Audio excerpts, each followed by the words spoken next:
An earthquake of magnitude 6.9 occurred in Japan in the Miyazaki region.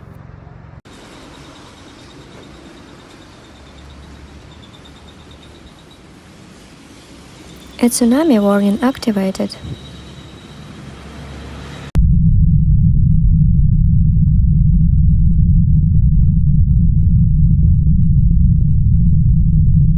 A magnitude 6.9 earthquake struck Miyazaki Prefecture in the Kyushu region of southwestern Japan on Monday.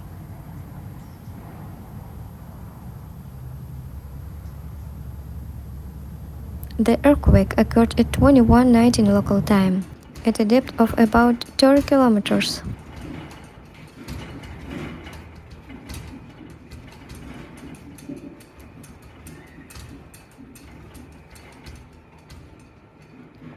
The Japan Meteorological Agency issued a tsunami warning of the possibility of waves up to 1 meter high on nearby coasts.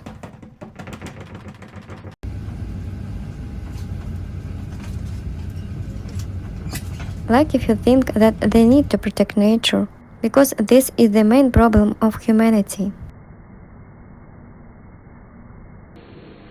The more likes, the more people will know it. Stay safe, take care of yourself and your loved ones.